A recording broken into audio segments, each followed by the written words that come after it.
Assalamualaikum warahmatullahi wabarakatuh. Waalaikumsalam warahmatullahi wabarakatuh. Alhamdulillah wassalatu wassalamu ala sayyidina Rasulillah sayyidina wa maulana Muhammad ibn Abdullah wa ala alihi wa sahbihi wa mawala. La haula wa la quwwata illa billah, amma ba'du. Bapak-bapak, ibu-ibu, saudara-saudara kaum muslimin rahimakumullah. Di dalam kehidupan kita sebagai seorang muslim, minimal 5 kali dalam sehari semalam kita mendengar seruan untuk mendirikan solat yang disebut azan. Ada kalimat menarik di dalam kalimat azan itu, yakni seruan hayya 'alal falah, marilah menuju kepada keberuntungan, marilah meraih kemenangan.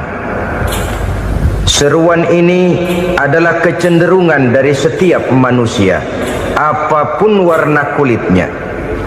Artinya, setiap orang dalam hidup selalu ingin meraih dan mencari kemenangan.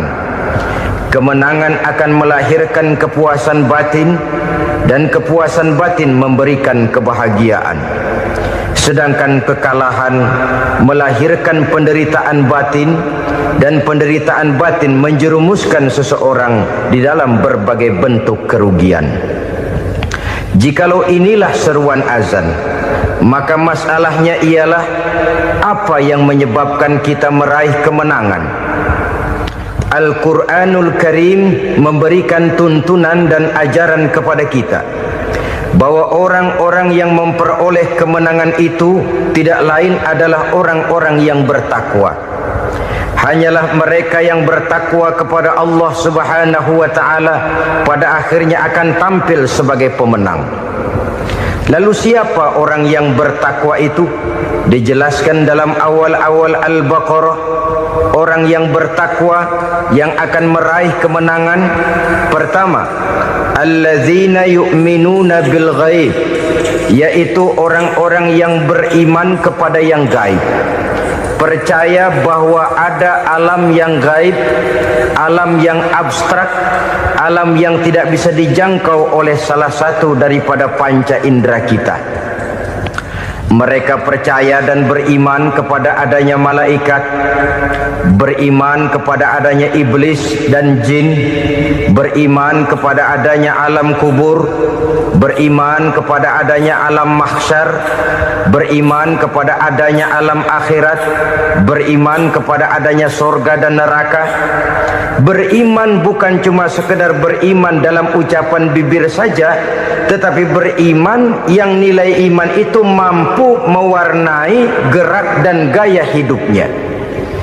Iman yang meresap sampai ke tulang sumsum, kemudian memberikan dampak positif di dalam kehidupan manusia. Alam, kita tahu, adalah sesuatu yang selain Allah, dan Allah bukanlah alam. Apapun namanya selain daripada Allah, itu adalah alam. Alam pada hakikatnya terbagi menjadi 2. Ada alam syahadah, alam nyata, alam konkret, alam yang bisa dijangkau oleh salah satu indera kita. Kemudian ada alam ghaib, alam yang tidak bisa dijangkau oleh panca indera kita, alam metafisika, alam abstrak, alam yang wajib kita imani keberadaannya. Kita percaya bahwa malaikat itu ada. Kita percaya kepada jin, bahwa jin itu ada. Kita percaya kepada adanya iblis dan setan. Bukan percaya kepada iblis dan setannya, percaya bahwa iblis dan setan itu ada. Itu termasuk salah satu daripada sifat orang yang bertakwa kepada Allah. Saudara-saudara kaum muslimin rahimakumullah, kecenderungan pembangunan yang lebih bersifat materialistis biasanya menggeser aspek kehidupan rohani. orang berpikir empirik dan dalam pola pikir yang demikian, maka alam gaib tidak lagi mendapat perhatian. Aspek kehidupan yang bersifat rohaniah malah mulai ditinggalkan. Akibatnya terjadilah kepincangan di dalam kehidupan kita. Pernah ada satu pengalaman pribadi dalam perjalanan kembali ke tanah air. Dalam pesawat di sebelah kanan saya duduklah seorang Jerman namanya Heiner Simonsen. Iseng saya ajak kenalan, saya ajak ngobrol, saya tanya dia. Saya bilang, Mas Heiner ini, kalau pesawat yang kita tumpangi ini jatuh ke bawah, kira-kira apa yang bakal terjadi, Mas? Dia bilang, kita semua akan mati. Begitu? Iya. Oke. Apa itu mati? Tanya saya. Dia bilang, untuk tahu apa itu mati, kita harus tahu lebih dahulu apa itu hidup. Saya pikir nih bule bisa ngomong juga. Baiklah, kata saya. Apa hidup menurut Anda itu? Oh, hidup itu dia bilang, kalau seluruh anggota badan kita bekerja secara normal, paru-paru memompa darah secara normal, jantung berdetak secara normal, sel-sel tubuh bekerja secara fit, dan organisme tubuh hanya mau bekerja secara normal, dia bilang, kalau kita memberi makan yang cukup, menu yang teratur, dan gizi yang lengkap. Saya bilang, kesimpulannya apa, Ner? Dia jawab, hidup adalah dari tangan ke mulut. Life is from the hand to the mouth, kata dia. Hidup adalah dari tangan ke mulut. Jadi masalah hidup tidak lebih daripada masalah isi perut. Orang pergi pagi, pulang sore, peras keringat, banting tulang, perut yang dibelain. Saya bilang, you are wrong. Sampean salah, Ner. Kamu orang Islam bukan? Bukan. Pantas. Kenapa saya salah? Dia bilang, ya jelas salah. Salahnya di mana? Kamu ini manusia. Kalau hidup cuma dari tangan ke mulut, saya bilang, kambing di kampung saya juga begitu pikirannya, Ner. Itu kambing di kampung saya, asal perutnya kenyang, sudah hidup dia. Perkara besok bagaimana, lusa prospeknya macam mana, bulan depan ada apa, kambing nggak pernah mikir. Di kampung saya kambing juga pikirannya begitu. Kamu Kristen ya? Tadinya. Loh kok tadinya, lalu apa sekarang kamu ini? Dia bilang, sekarang saya netral. Saya tidak beragama, tapi saya percaya kepada Tuhan sebagai pencipta alam. Saya ingat benar dia bilang, I haven't any religious, but I believe to God as the creator of the world. Kenapa bisa netral begitu, Ner? Habis saya bingung, katanya. Islam bilang Islam baik, Kristen bilang Kristen baik, Hindu Buddha bilang Hindu Buddha baik, semua agama baik. Saya netral sekalian, nggak beragama. Yang penting saya percaya kepada Tuhan. Saya bilang, Ner, kamu ini kayak orang mau beli celana, lalu bingung. Yang satu bilang Levi's bagus, yang satu bilang Blue Jean hebat, yang satu bilang Wool England hebat. Celana ini hebat, celana itu bagus, celana ini hebat. Semua celana bagus, kamu bingung. Akhirnya netral, tidak pakai celana. Itu juga salah. Saya pikir-pikir, kemudian saya melihat bahwa dua pola berpikir Heiner ini nampaknya sudah mulai menggejala di lingkungan masyarakat bangsa kita. Disadari atau tidak, secara jujur kita harus berkata, dua pola pemikiran Heiner ini mulai berkembang di tengah masyarakat bangsa kita. Pertama, pola pikir materialisme. Hidup adalah dari tangan ke mulut. Masalah hidup tidak lebih masalah isi perut. Itu yang perlu dibela, dan disitulah arti kehidupan. Pergi pagi, pulang sore, peras keringat, banting tulang untuk mempertahankan perut. Kalau sudah kemari cara orang berpikir, Maka buat apa percaya kepada yang gaib? Untuk apa sholat? Untuk apa puasa? Untuk apa zakat? Untuk apa menghadiri majelis taklim? Tanpa kepercayaan kepada yang gaib, hidup berjalan menurut alur empiris dan materialis. Kalau sudah ke sana cara orang berpikir, biasanya orang lalu cenderung menghalalkan segala cara.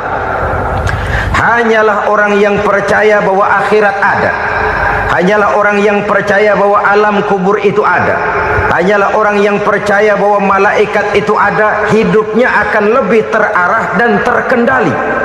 Karena kepercayaan kepada yang gaib, yang merupakan fase daripada kehidupan setelah hidup yang sekarang ini, mewarnai gerak pribadi seseorang di dalam dia melakukan kegiatan hidupnya. Pola berpikir materialisme, disadari atau tidak, mulai menggejala di lingkungan masyarakat bangsa kita. Hidup tidak lebih dari urusan tangan ke mulut, mulut ke tangan, tangan ke mulut. Asal perut sudah kenyang, hiduplah sudah. Perkara bagaimana prospek hari yang akan datang, bagaimana akhirat, tidak jadi persoalan. Ini yang oleh Nabi diperingatkan, ad-dunya sijnul mu'min wa jannatul kafir. Dunia adalah penjara bagi orang beriman dan surga bagi orang kafir.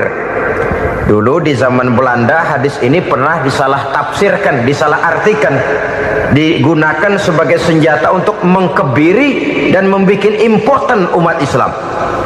Sudahlah umat Islam gak usah macam-macam, kata Belanda. Dunia ini kan penjara buat orang Islam, surga buat orang kafir. Di penjara jangan bertingkah.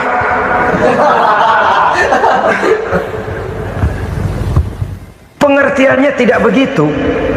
Dunia adalah penjara bagi orang mukmin. Artinya dalam kehidupan dunia seorang mukmin tidak bebas memperturutkan hawa nafsunya.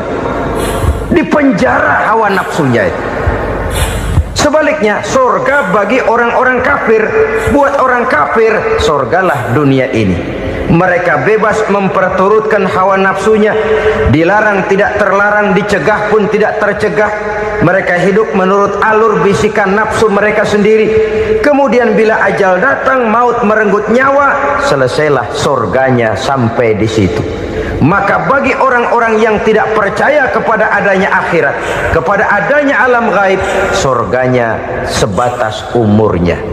Sekali lagi, surganya sebatas umurnya. Bila umur selesai, ajal pun datang merenggut nyawa, selesailah sudah surganya sampai di situ. Alangkah pendeknya perjalanan orang-orang yang tidak percaya kepada alam gaib ini. Bagi kita mukmin, jikalau kita mampu memenjarakan hawa nafsu, kita bisa bahagia di dunia ini. Dan Islam memang tidak menyuruh kita sengsara di dunia. Raih dunia, kejar dunia, gapai dunia sebagai alat untuk mencapai kebahagiaan di akhirat nanti. Hidup adalah satu perjalanan panjang yang terbentang sejak kita terlahir dari alam rahim sampai kepada alam akhirat nanti. Andai kata kita gagal meraih kebahagiaan di dunia, toh kita masih punya akhirat. Tapi jangan jadi dalil yang melemahkan semangat. Biarin dah kita di dunia kebelangsak, yang penting akhirat. Akhirnya dunia benar-benar kebelangsak. Bagaimana dunia ini bisa kita raih, dan bagaimana meraih dunia untuk menunjang kepentingan akhirat nanti. Yang kedua, dari pikiran Heiner yang saya lihat menggejala di lingkungan masyarakat bangsa kita, timbulnya manusia-manusia netral. Seolah-olah Tuhan yes, agama no. Sama Tuhan percaya, agama ogah. Tuhan ngangguk, giliran agama godeng. Padahal hampir dalam setiap ayat dalam Quran, kata-kata amanu biasanya bergandeng dengan wa amilus sholihat, iman dan amal soleh.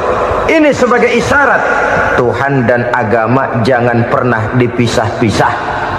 Apabila kita bertuhan, maka kita harus beragama. Apabila kita beragama, maka agama itu harus bersumberkan dari Tuhan yang kita imani itu. Tidak mungkin kita pisah, Tuhan yes, agama no. Sama Tuhan percaya tapi agama bikin sendiri. Sembayangnya cukup bengong 2 jam madep mulon.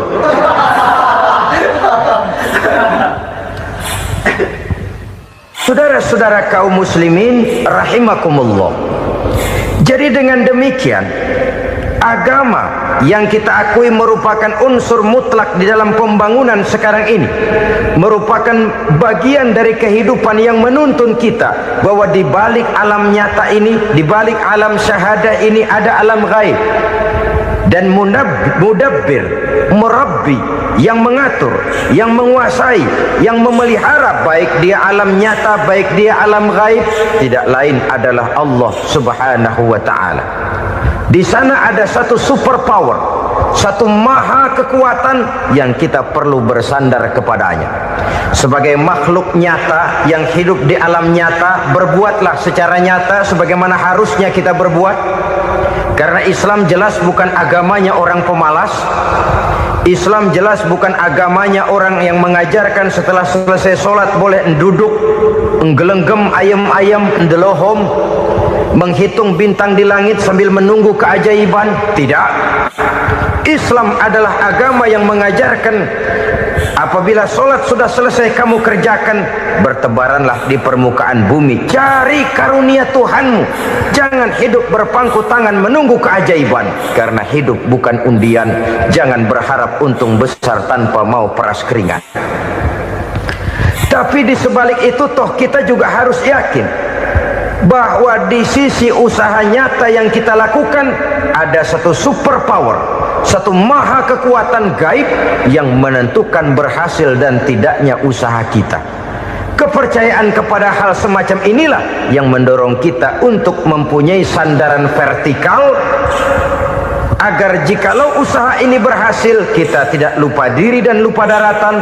Jikalau usaha ini gagal, kita tidak putus asa dan buruk sangka, tidak cupik pandangan dan sempit hati, tapi mampu melihat persoalan dengan kacamata putih sambil husnuzon kepada Allah Subhanahu wa ta'ala. Kita percaya malaikat itu ada. Ada yang namanya raqib dan atid, mengawasi gerak hidup kita sampai kepada gerak hati kita. Ini memberikan sugesti agar kita berhati-hati, tidak sejengkal tanah pun kita bisa berlindung dari pengawasan raqib dan atid. Ada munkar nakir yang akan menyoal kita di alam kubur. Ada malaikat Malik, penjaga neraka. Ada malaikat Ridwan yang menjaga surga. Kita percaya kepada adanya jin, kita percaya kepada adanya setan, iblis. Percaya kepada adanya, bukan mempercayai si setan, si iblis lalu menjadikannya sebagai teman. Tidak. Percaya bahwa mereka itu ada dan merupakan makhluk Allah yang gaib, yang diciptakan Allah Azza wa Jalla. Kepercayaan kepada alam gaib memberikan motivasi terhadap gerak lahir manusia, sehingga dengan motivasi kepercayaan kepada yang gaib, gerak lahir jadi lebih terarah, jadi lebih terpelihara. Pernah seseorang bertanya, "Pak, apakah adanya akhirat bisa dibuktikan secara ilmiah?" Saya bilang tidak bisa, tidak bisa. Kenapa? Karena yang berangkat nggak pernah pulang kembali lagi. Kalau dia pulang kemari bisa kita tanya bagaimana enak di sono. Cuma secara moral saya katakan, lebih beruntung orang yang percaya kepada akhirat daripada yang tidak. Sekarang saudara percaya akhirat ada, lalu saudara baik-baik di dunia, sholat, puasa, zakat, menolong orang lain, menebarkan kebajikan. Saudara mati, andai kata akhirat tidak ada, toh dalam hidup saudara sudah berbuat baik, paling tidak nama saudara akan dikenang sebagai orang baik. Sebaliknya, saudara percaya, kata saya, bahwa akhirat tidak ada, lalu hidup semau-maunya, tenggelam dalam maksiat dan munkarat, menentang Allah, tidak mau ruku dan sujud, lalu saudara mati, kemudian akhirat ada, ayo mau apa? Bekal tidak punya. Jadi secara moral lebih beruntung orang yang percaya kepada adanya akhirat daripada yang tidak percaya. Dan itu alam gaib yang tidak bisa dibuktikan secara eksat. Jangankan untuk membuktikan seperti itu, dalam kehidupan sehari-hari saja yang kita rasakan tidak selalu berbentuk toh. Angin, bagaimana sih bentuknya angin? Kita tidak tahu. Merah, buktinya kalau dikerok merah. Yang merah itu kulit, yang kulit kita bukan anginnya. Sakit, rasa sakit itu ada, tapi bagaimana bentuk sakit kita nggak pernah tahu. Kalau kita makan cabai pedas, bagaimana bentuk pedas itu tidak ada, tapi rasa ada. Bentuk pedas hijau, cabenya bukan pedasnya. Tidak semua yang kita rasakan bisa kita gambarkan dalam bentuk yang konkret. Oleh karena itu, sekali lagi bahwa kepercayaan kepada alam yang gaib mampu memberikan satu sugesti yang menata kehidupan seseorang lebih lurus, lebih terarah, dan lebih terkendali. Maka wajar kalau kepercayaan kepada yang gaib mengantarkan seseorang untuk meraih kemenangan. Kenapa? Dia percaya kepada yang gaib, bahwa akhirat ada, bahwa alam kubur ada, bahwa pertanggungan jawab itu ada. Maka dia lalu tidak hidup saenae udele dewe itu loh.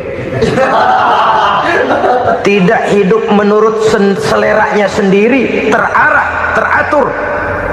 Ini cirinya yang pertama. Orang bertakwa yang akan meraih kemenangan, mereka beriman, mereka percaya kepada yang gaib. Bahkan hal-hal konkret saja selalu berangkat dari yang gaib. Saudara-saudara, para remaja, para pemuda sekarang ini tidak pernah tahu toh siapa yang akan jadi teman hidup saudara. Kita bisa saja ngerancang, mentargetkan, tapi toh akhirnya yang namanya jodoh bukan kekuasaan kita. Rezeki di luar kemampuan kita. Begitu juga ajal, maut, jodoh, ajal adalah contoh-contoh konkret bahwa pada akhirnya yang gaiblah yang menentukan. Bertahun-tahun ngelancong, emang jodoh seret nggak jadi.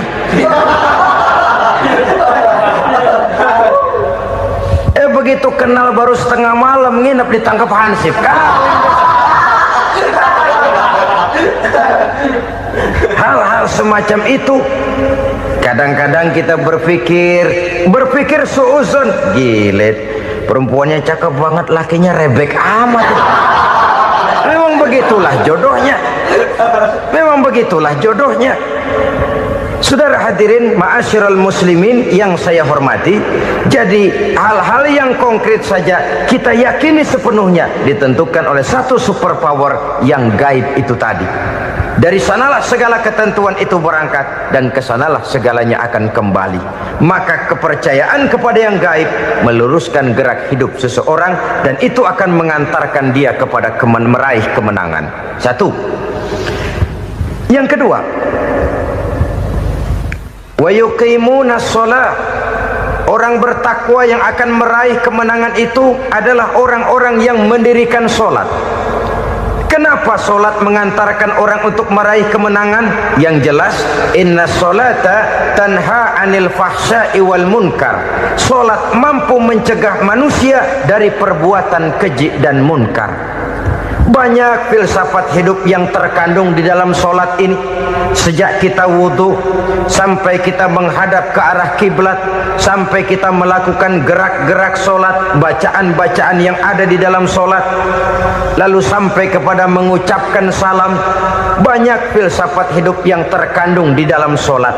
Umpamanya saja, setelah takbiratul ihram mulai kita dengan sholat dalam posisi berdiri, diajarkan dalam kitab-kitab fikih agar kita melihat ke arah tempat sujud.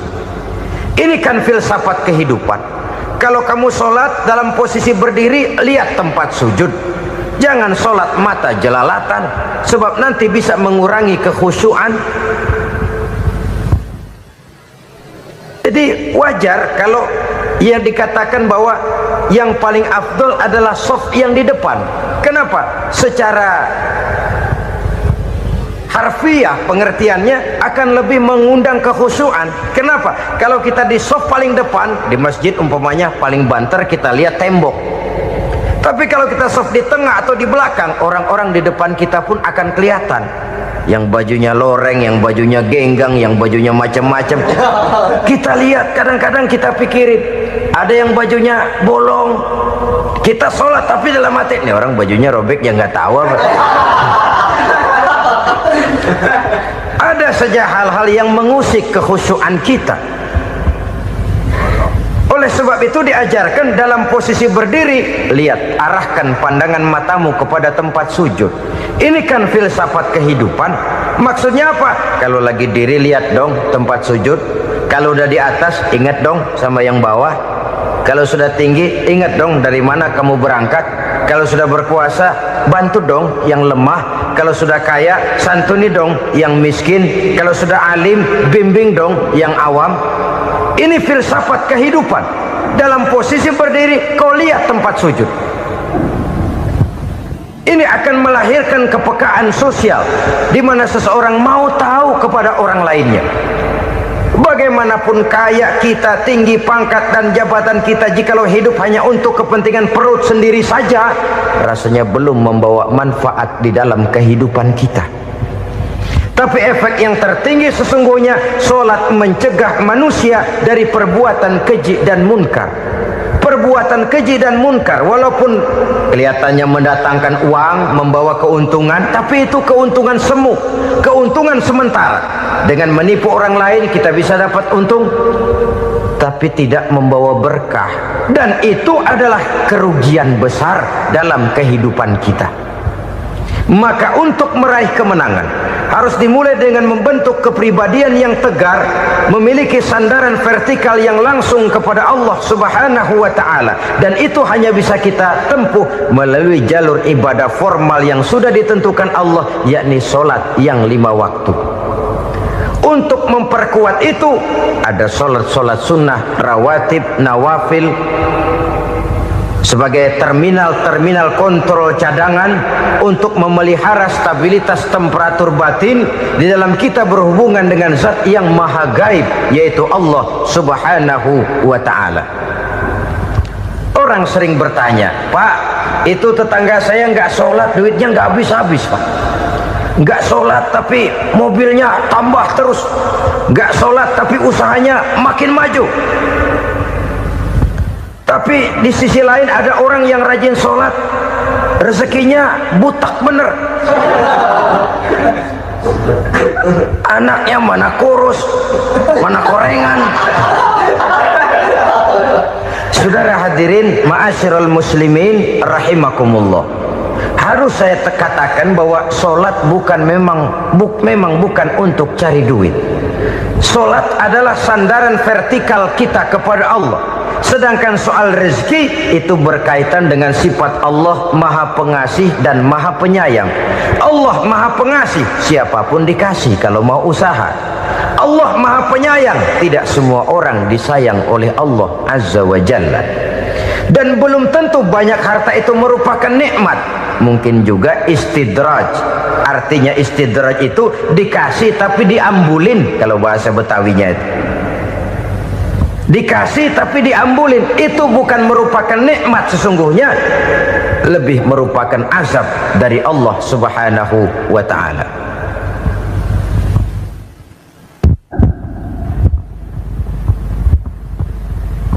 Agama mempunyai sistem sholat, dan kita umat Islam telah dituntun oleh Allah Subhanahu wa ta'ala yang wajibnya 5 kali dalam sehari semalam mendirikan sholat. Dan itu tentu berada dalam jangkauan kemampuan manusia. Pada awalnya barangkali kita memang merasa sholat itu satu kewajiban, tapi semakin kita hayati makna, manfaat dan filsafat yang terkandung di dalam ajaran sholat, semakin sampai kita kepada keyakinan bahwa sholat adalah keperluan kita. Sehingga pada waktu tertentu dinilai puncaknya, kita tidak lagi akan berkata saya wajib sholat, tapi kita akan berkata saya perlu sholat. Kalau kita sudah merasakan itu adalah keperluan kita, nah di sanalah kita baru akan merasakan ruginya kalau hal itu tidak kita laksanakan. Sepanjang kita masih berkata saya wajib sholat, kita akan lebih merasakan dia sebagai beban ketimbang sebagai keperluan. Yang jelas Allah tidak memerlukan ibadah yang kita laksanakan ini. Dengan kata lain, andai kata satu dunia penuh ini orang tidak ada yang sholat satu pun, Allah tidak akan turun dari jabatan Tuhan. Jangan lalu berpikir kalau kita ngambek se-RW kagak sembahyang Tuhan tekor kali ini ya. Tentu tidak. Itu perlunya kita, bukan perlunya Allah. Dan pada induknya kita akan berkata saya perlu agama. Kalau secara induk kita sudah memerlukan agama, maka konsep-konsep yang ada di dalam ajaran agama itu pun adalah juga merupakan keperluan kita. Baik dia bernama sholat, baik dia bernama puasa, baik dia bernama zakat, baik dia bernama haji, seluruhnya adalah keperluan kita. Dan sesuatu yang kita perlukan apabila tidak kita laksanakan akan melahirkan kerugian di dalam kehidupan. Jangan heran kalau kita membaca riwayat perjalanan hidup para salafus soleh, orang-orang soleh. Ada yang tahajud sampai 100 rakaat, ada yang sholat malam kakinya sampai bengkak. Kita sekalinya bengkak biri-biri. Ada yang sholat membaca surah dalam Al-Quran sampai khotam Quran. Kok mau? Mereka sudah merasakan itu keperluan. Itu saja soalnya.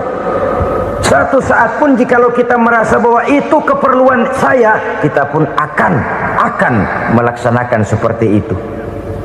Keperluan saya dalam kehidupan. Inilah yang kedua.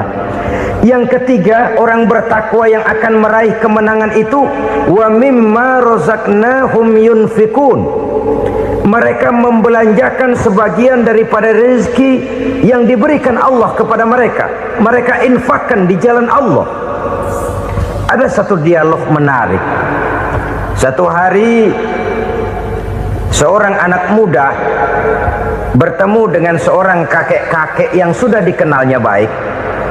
Bertanyalah anak muda ini, "Kek, umur kakek berapa tahun?" 15 tahun, kata si kakek. "Anak kakek berapa orang?" 1. "Harta kakek berapa banyak?" 15 juta. Si anak muda ini bengong, lalu protes, "Kok kakek bohongin saya?" "Kenapa?" "Saya tahu umur kakek 70 tahun. Kenapa ngaku 15? Saya tahu anak kakek 5. Kenapa bilang 1? Saya tahu kakek miliuner, miliaran uang kakek. Kenapa ngaku cuma 15 juta? Begini, kata si kakek tadi. Benar, umur saya 70 tahun. Tapi dari umur yang 70 tahun itu baru 15 tahun terakhir ini saya merasakan ibadah kepada Allah. Meninggalkan maksiat, jauh dari segala macam munkarat. Maka yang 15 tahun inilah yang benar-benar saya rasakan sebagai umur saya. Benar anak saya 5, tapi yang 4 susah diatur. Cuman 1 rasanya nih yang bakal jadi si buah hati belahan jantung berlanjut cerita penerus sejarah. Cuma 1 ini yang saya harapkan, yang akan jadi anak soleh, yang akan membuat saya menerima pensiunan pahala. Kalau yang 4 apek dah, nggak ada harapan. Yang 1 nyekek botol melulu. Oh begitu, iya. Lalu kenapa kakek bilang harta kakek cuma 15 juta padahal saya tahu kakek uangnya miliaran, depositonya banyak? Ya karena 15 juta itulah yang saya ingat yang pernah saya belanjakan di jalan Allah. Saya merasa itulah harta saya yang sebenarnya. Yang miliaran yang saya simpan di bank kelak, kalau saya satu saat saya mati, akan jadi rebutan di antara anak-anak saya. Iya kalau anak saya soleh kayak yang 1 ini. Kalau yang 4 tadi udah tulen dia bakal berantem dah berebut tuh. Jadi 15 juta yang saya belanjakan di jalan Allah inilah yang saya merasakan benar-benar harta saya yang sesungguhnya. Dialog ini patut menjadi bahan renungan kita bersama.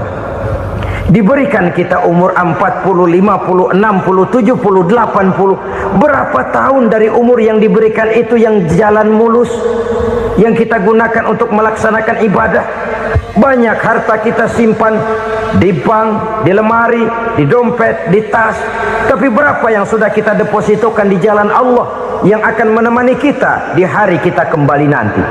Maka orang bertakwa yang akan meraih kemenangan, wa mimma razaqnahum yunfikun, mereka membelanjakan sebagian dari rezeki yang diberikan Allah di jalan Allah Subhanahu wa ta'ala. Ma'asyiral muslimin rahimakumullah, zahirnya memang kita memberikan kepada orang lain, tapi hakikatnya kita menyimpan untuk diri kita sendiri. Kita memberikan kepada yatim piatu 25.000. Zahirnya kita memberikan si yatim, hakikatnya kan kita cuma nyimpan. Saya berikan, titip kepadamu, ini untuk saya di akhirat. Kau boleh belikan baju, kau boleh belikan untukmu makan, kau boleh bayarkan sekolahmu. Ini untuk saya. Hakikatnya kita nyumbang masjid 1 juta, zahirnya kita berikan kepada panitia masjid, tapi hakikatnya kan cuma titip 1 juta ya, untuk saya di alam kubur nanti. Silakan kau boleh belikan semen, ini uang, belikan besi, belikan pasir. Saya cuma sekedar titip untuk kepentingan saya. Hakikatnya kita cuma sekedar menitip. Sebagaimanapun pada hakikatnya, apapun yang kita miliki dalam kehidupan kan cuma sekedar hak guna pakai, bukan hak milik mutlak. Harta kita, rumah kita, kendaraan kita, kebun kita, pabrik kita, hak guna pakai saja. Hak milik mutlak cuma untuk Allah Subhanahu wa ta'ala. Saudara-saudara kaum muslimin rahimakumullah, ini yang ketiga. Kemudian yang keempat, orang-orang bertakwa yang akan meraih kemenangan, allazina yu'minuna bima unzila ilaika, mereka yang beriman, mereka yang percaya kepada apa yang telah diturunkan kepadamu Muhammad, ay Al-Quran, yakni Al-Quranul Karim. Setelah percaya kepada yang gaib, mendirikan solat, kemudian menginfakkan sebagian dari rezeki yang diberikan Allah, mereka juga lalu percaya kepada yang diturunkan terhadap Nabi, yaitu tidak lain Al-Quranul Karim. Sekali lagi di sini, percaya bukan hanya sekedar percaya saja, tetapi percaya lalu menjadikan Al-Quran itu sebagai pedoman hidup. Sebab memang Al-Quran itu adalah GBHM, garis-garis besar haluan muslim. Apa yang harus kita lakukan, apa yang harus tidak kita lakukan, bagaimana mestinya kita bertingkah laku dan berbuat, seluruhnya tercantum di dalam Al-Quranul Karim. Itu sebabnya ketika satu hari Aisyah ditanya bagaimana akhlak Rasul, beliau menjawab, kana Rasulullah sallallahu alaihi wasallam khuluquhul Quran. Akhlak daripada Rasulullah tidak lain adalah Al-Quran. Jawaban simpel ini memberikan gambaran bahwa keseluruhan daripada konsepsi Quran sudah diterjemahkan dalam kehidupan Rasulullah sallallahu alaihi wasallam. Karena kita tahu akhlak adalah keseluruhan dari gerak hidup manusia, sejak ia berpribadi, berumah tangga, bertetangga, bermasyarakat, sampai kepada berbangsa dan bernegara. Al-Quran tetap memberikan sentuhan nilainya. Oleh karenanya, orang-orang yang bertakwa adalah orang-orang yang menjadikan Al-Quran sebagai pedoman dalam kehidupannya. Dan kita yakini Al-Quran diturunkan kepada Nabi Muhammad, bukan merupakan produk Nabi Muhammad. Isi dan redaksinya langsung dari Allah Subhanahu wa ta'ala. Kemudian cirinya yang kelima, orang bertakwa yang akan meraih kemenangan itu, wa ma unzila min qablika. Tidak hanya sekedar percaya kepada yang diturunkan terhadap Nabi Muhammad, yaitu Al-Quran, mereka juga percaya kepada apa yang pernah diturunkan kepada para nabi, kepada para rasul sebelum Nabi Muhammad. percaya kepada adanya suhuf, percaya kepada adanya Taurat, percaya kepada adanya Injil, percaya bahwa Allah dahulunya sudah menurunkan Taurat kepada Musa, percaya bahwa Allah sudah menurunkan Injil kepada Isa, percaya Injil ada, Taurat ada, diturunkan Allah untuk Isa dan Musa, tetapi tidak wajib mengamalkannya karena kita sudah diberikan Al-Quranul Karim. Ini yang perlu saya garis bawahi. Kita percaya Allah telah menurunkan Injil dahulu kepada Isa. Kita percaya bahwa Allah telah menurunkan Taurat dahulunya kepada Nabi Musa. Kadang-kadang ini dijadikan dalih, dikacaukan pengertiannya.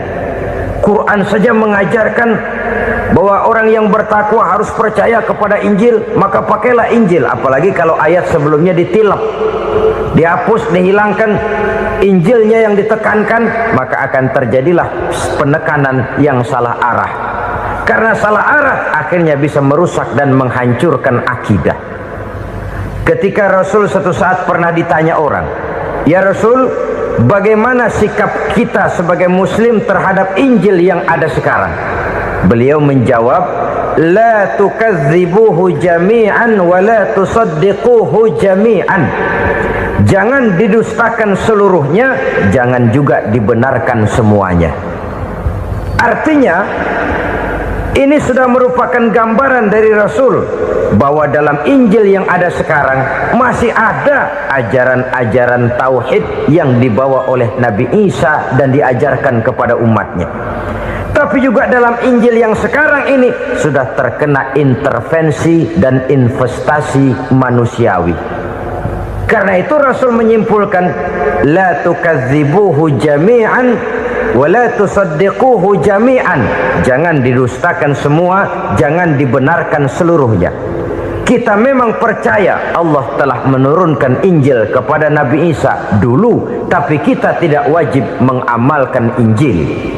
Kita percaya Allah telah menurunkan Taurat kepada Nabi Musa, tapi kita tidak wajib mengamalkan kitab ajaran Taurat. Yang wajib kita percayai dan kita amalkan hanyalah Al-Quranul Karim.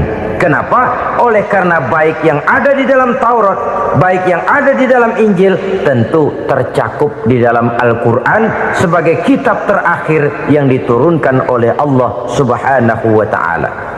Dan itu wajar. Kalau seorang pejabat mau mengeluarkan satu keputusan baru, tentu dia harus meninjau keputusan-keputusan lama.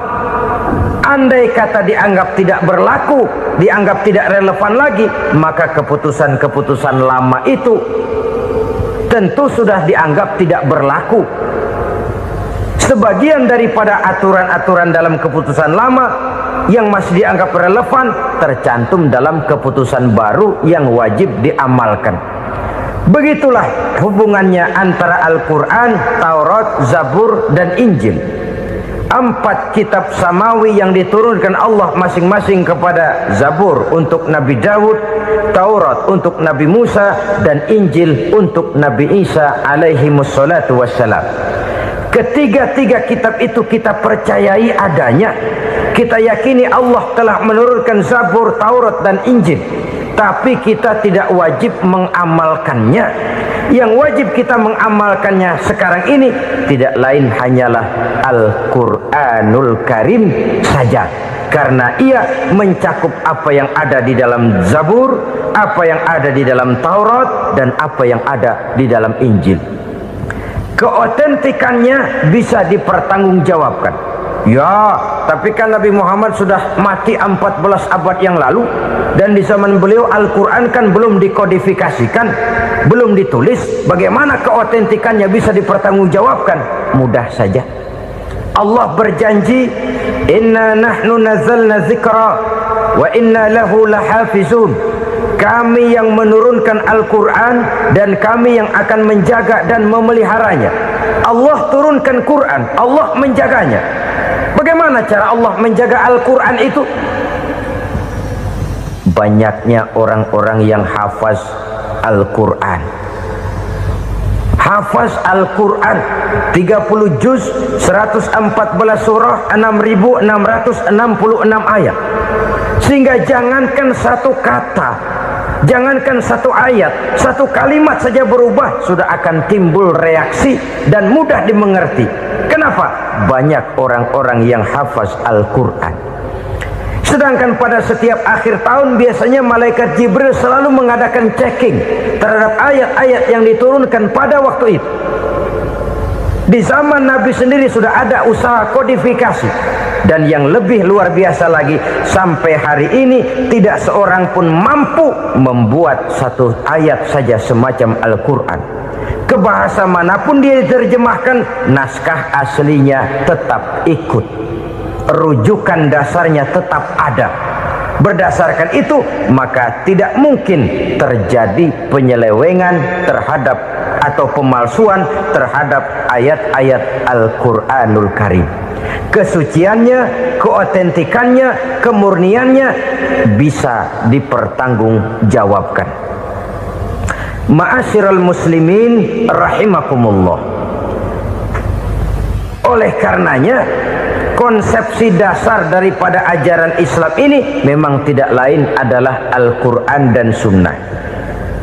Isi daripada agama Islam yang merupakan iman, Islam dan ihsan, konsepsi dasarnya tidak lain adalah Al-Quran dan Sunnah Rasulullah Sallallahu Alaihi Wasallam. Maka yang kita perlukan sekarang ini adalah terjemahan Al-Quran di dalam kehidupan kita. Dengan demikian maka gaya kehidupan yang lebih Qurani itulah yang kita dambakan. Kita perlu memang terjemahan Quran dalam bahasa Inggris, dalam bahasa Belanda, dalam bahasa Jepang, tapi yang lebih kita perlukan adalah terjemahan Quran di dalam kehidupan kita. Konsekuen, tidak memanipulasi, ringan sama kita jinjing, berat sama kita pikul. Jangan kalau lempengan ayat Quran tuh kira-kira enak diamalin, keras teriakan kita. Giliran kira-kira ayat Quran itu mukul kepala kita sendiri, diam kita. Itu ciri yang pernah disindir Allah dalam awal-awal Baqarah juga. Ciri beragamanya orang yang munafik. Kullama adha'a lahum masyawfih, kata Allah. Wa iza azlama alaihim qamu. Apabila terang mereka jalan, apabila gelap mereka berhenti. Artinya kalau kira-kira di Islam nguntungin, rame-rame pada teriak Islam. Tapi ketika diminta untuk berjuang, ketika dituntut untuk berkorban, rame-rame mengundurkan diri. Nasib agama tidak ubahnya seperti daun pisang yang dikait orang di tepi jalan lantaran tak berpayung di ketika hari hujan. Manakala hujan usailah sudah, daun itu pun dicampakkan di tepi jalan, diinjak pula orang nan lalu. Artinya orang menjadikan agama cuma sebagai lipstick, decoration only, tidak konsekuen. Hanya pada saat-saat kelihatannya Islam membawa keuntungan, rame-rame orang teriak-teriak tentang Islam. Tapi jikalau diminta berjuang, jikalau dituntut untuk berkorban, biasanya rame-rame juga mengundurkan diri. Jangan heran kalau mayoritas hitungan kita, tapi minoritas peranan kita. Kuantitas kita dalam jumlah, tapi dalam kualitas kita lebih sering jadi penonton daripada jadi pemain. Padahal itu sangat tidak boleh terjadi. Umat Islam di Indonesia harus bangkit. Umat Islam di Indonesia harus sadar akan keberadaannya. Tidak boleh hanya jadi penonton berpangku tangan, karena memang agama kita juga mengajarkan untuk konsekuen di dalam menjabarkan ajaran-ajaran daripada agama kita. Kita sering menjadi jatuh menjadi umat yang lemah oleh karena kita ini tidak pandai menggalang kebersamaan yang diakibatkan tidak konsekuennya kita. Diistilahkan bahwa umat Islam di dalam menggalang kebersamaannya itu harus seperti orang main sepak bola. Saudara-saudara kan tahu orang main sepak bola itu. Orang main sepak bola, kalau pertandingan belum dimulai sih silakan saja kumpul di luar lapangan, atur strategi yang baik. Tapi kalau pertandingan sudah dimulai, turun ke lapangan hijau, jangan kumpul terus. Ada sepak bola gotong royong. mundur rame-rame, depan ke depan kumpul melulu mainnya. Kalah. Orang main sepak bola itu ya harus ada penyerang tengah, harus ada penjaga gawang, harus ada strikernya, harus ada kiri luarnya, kanan dalamnya yang jadi backnya. Posisi boleh bermacam-macam, tapi yang penting saling ngoper untuk menggolkan gawang lawan. Begitulah umat Islam ini. Boleh ada yang jadi pejabat, boleh ada yang jadi pengusaha, boleh ada yang jadi petani, silakan ada yang jadi seniman, ada yang jadi penyair, ada yang jadi artis sekalipun. Tapi kalau sudah berhasil menguasai bola, jangan lupa operannya. Operan itu yang langka. Kita ini muslim kadang-kadang kalau sudah memegang menguasai bola, kalau belum mau mampus, belum mau ngoper. Nanti kalau sudah nggak punya bola, baru mau ngoper. Kalau sudah dengar-dengar mau dekat pensiun, baru mau jihad, baru mau berjuang, baru mau ngurus pesantren. Tanda tangan sudah tidak laku, memo sudah tidak dihargai, baru mau berjuang. Kemarin kemana, Mas? Kita tidak pandai memanfaatkan posisi. Dengan kata lain, kalau kembali kepada persoalan kita, konsekuensi kita terhadap agama yang kita anut ini belum ideal. Kita masih lebih sering berislam ini pada saat-saat yang menurut perhitungan kita membawa keuntungan. Tapi kalau diminta berjuang, dituntut berkorban, yang itu pun hakikatnya adalah untuk kepentingan kita juga. Allah tidak pernah menuntut kita untuk jihad bagi kepentingan Allah, itu tidak. Berjuang menegakkan agama Allah, apakah untuk kepentingan Allah? Tidak. Untuk kepentingan kita. Sebab nilai-nilai jihad itu pada akhirnya akan membawa kita kepada suatu kebahagiaan. Setidaknya kalau tidak di dunia, tentu di akhirat sebagai syahid. Oleh karena itu, pada bagian akhir ini saya ingin mengajak, marilah kita konsekuen. Sekali kita berkitabkan Al-Quranul Karim, mari dia kita jadikan pedoman. Jangan cuma kita jadikan sebagai penghias dinding, pelengkap rumah, bahwa di rumah kita ada Al-Quran, tapi yang baca kecoa. Habis pada bolong tuh Quran. Yang penting kan punya Quran. Ditaruh di pintu rumah, biar apa? Biar kuntilanak kagak masuk katanya. Ya apa itu nasib Quran, cuma kerjanya jaga pintu, ngusir kuntilanak, ngusir memedi. Bagaimana kita hidup menurut tuntunan Al-Quran? Kadang-kadang tidak pernah menjadi masalah bagi kita. Maka bagaimanakah Al-Quran akan mungkin membawa keberkahan dalam hidup kalau ajarannya kita injak-injak dalam keseharian kita? Mewujudkan gaya hidup yang lebih Qurani, itulah yang akan kita rintis di dalam kehidupan kita, bertahap, step by step, menurut kemampuan yang ada pada kita. Jika jalan ini tidak bisa kita selesaikan, percayalah akan ada generasi penerus yang akan melanjutkan usaha dan cita-cita mulia itu. Jadi percaya kepada Taurat, percaya kepada Injil, sekadar percaya Allah dahulunya sudah menurunkan itu, tapi kita tidak wajib mengamalkannya. Kenapa? Generasi Injil masa berlakunya sudah kedaluarsa. Taurat masa berlakunya sudah kedaluarsa.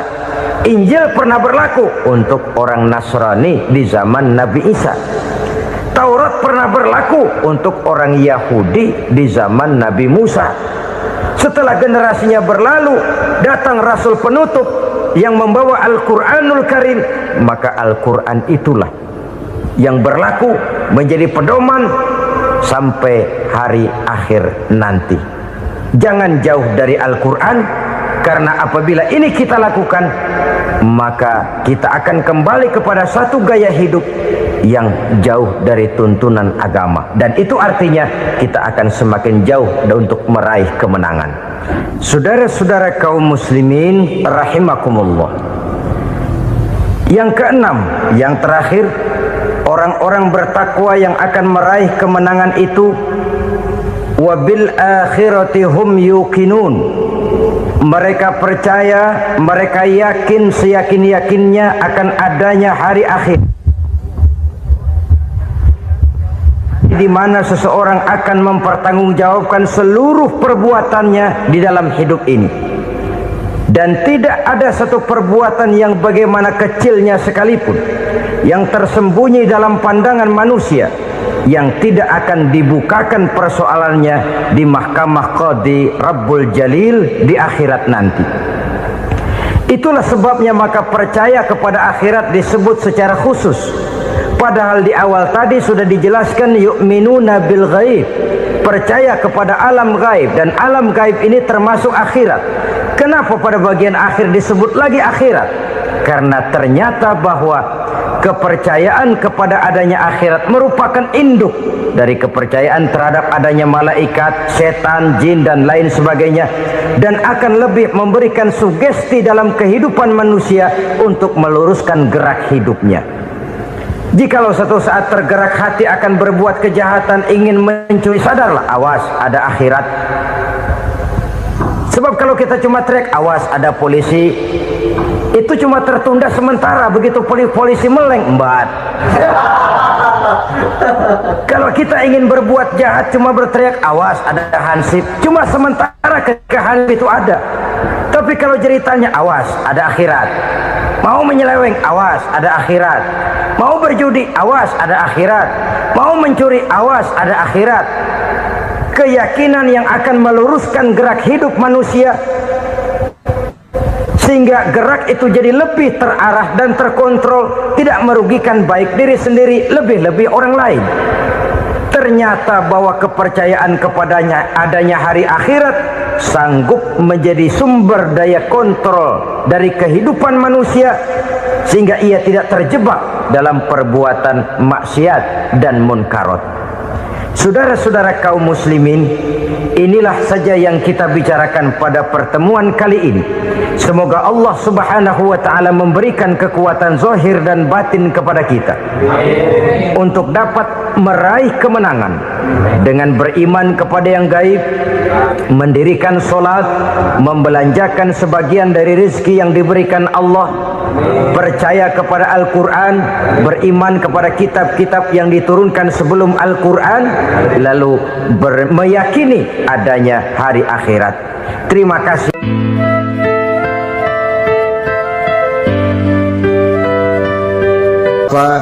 Ibu-ibu, saudara-saudara kaum muslimin rahimakumullah, kita menyaksikan peristiwa-peristiwa yang memilukan dan memalukan. PHK terjadi di mana-mana, pengangguran meningkat, harga-harga membumbung tinggi, daya beli rakyat semakin lemah. Sementara di bidang politik, kejadian-kejadian memberikan indikasi bahwa persatuan dan kesatuan kita sebagai bangsa dewasa ini tengah berada dalam ujian yang berat. Pada jumpa kita kali ini, tanpa bermaksud untuk mencari kambing hitam dari bencana yang kita hadapi, saya ingin menyampaikan sebuah hadis yang diriwayatkan oleh Imam At-Tabarani dari Ibnu Abbas bahwa Rasulullah sallallahu alaihi wasallam bersabda, khamsun bi khamsin, ada 5 perkara yang dapat menimbulkan 5 macam bencana. Mari kita renungi hadis ini satu demi satu sebagai bahan introspeksi buat kita semua dalam menghadapi bencana yang tengah berlaku sekarang ini. Yang pertama, manaqasa qaumul ahda illa sullita alaihim aduwwuhum. Apabila suatu kaum sudah mengingkari janjinya, maka mereka pun akan dikuasai oleh musuh-musuh mereka. Sederhana saja nampak kalimat dalam hadis ini. Apabila orang sudah mengingkari janji, mereka akan dikuasai oleh musuh-musuh mereka sendiri. Dan musuh kita yang paling utama saat ini adalah kemiskinan dan kebodohan. Kenapa itu terjadi? Karena kita mengingkari janji kita sendiri. Di saat awal-awal berdirinya Orde Baru, kita pernah berjanji untuk melaksanakan Pancasila dan Undang-Undang Dasar 45 secara murni dan konsekuen. Kita berjanji bahwa kita akan menegakkan pemerintah yang bersih dan berwibawa. Itu semua pada permulaannya. Waktu demi waktu berjalan, kita lupa dengan janji yang kita ucapkan itu. Ketuhanan yang Maha Esa kita ucapkan, tapi kesetanan yang luar biasa yang kita lakukan. Kemanusiaan yang adil dan beradab yang kita dengungkan, tetapi kemanusiaan zalim dan biadab yang kita praktekkan.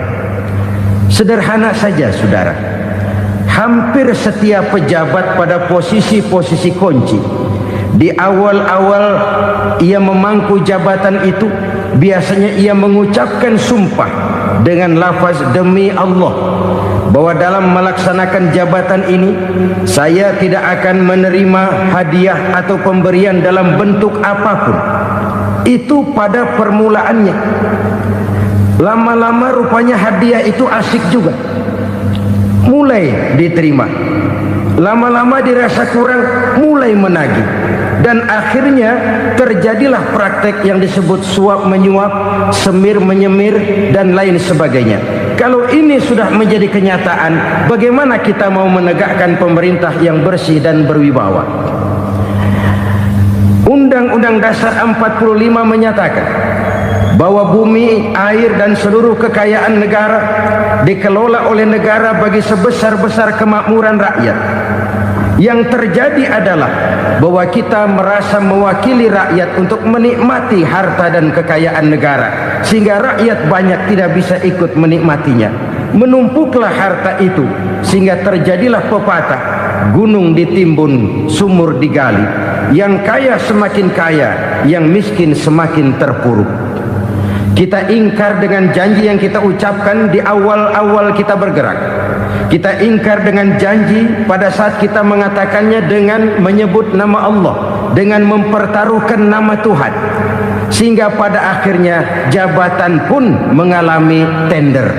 Sudah menjadi rahasia umum, orang mau jadi lurah mesti mengeluarkan uang, mau jadi camat mesti mengeluarkan uang, mau jadi wali kota, bupati, bahkan gubernur, itu ada pasarannya. Secara logika, kalau orang memperoleh satu jabatan karena banyak mengeluarkan uang, tentu pada saat ia mengeluarkan uang, ia sudah punya pemikiran, modal pasti pulang, modal pasti kembali. Kalau orang memperoleh suatu jabatan karena banyak mengeluarkan uang, maka langkah pertama yang dia lakukan setelah memangku jabatan itu ialah bagaimana uang bisa kembali, bagaimana modal bisa pulang. Kalau modal sudah pulang, pikiran berikutnya bagaimana supaya dapat untung. Lalu kapan mau bekerja untuk kepentingan rakyat? Itu nomor 18. Kemudian kalau ada proyek-proyek besar, pertanyaannya ialah bukan apakah proyek ini bermanfaat bagi rakyat, apakah proyek ini layak untuk diteruskan, tetapi yang jadi pertanyaan paling utama ialah bagian saya berapa duit dari proyek ini. Kita bisa lihat proyek, mega proyek lahan 1 juta hektar di Kalimantan Tengah, triliunan rupiah, dan proyek itu gagal. SD Inpres bulan ini diresmikan, bulan depan retak. Jembatan-jembatan bulan ini gunting pita, bulan depan runtuh. Kita ingkar dengan janji. Kita berkata kita bekerja untuk kepentingan rakyat, tapi kita tidak pernah mengenal rakyat itu. Apabila suatu kaum sudah mulai mengingkari janji, maka mereka akan dikuasai oleh musuh-musuh mereka. Akibatnya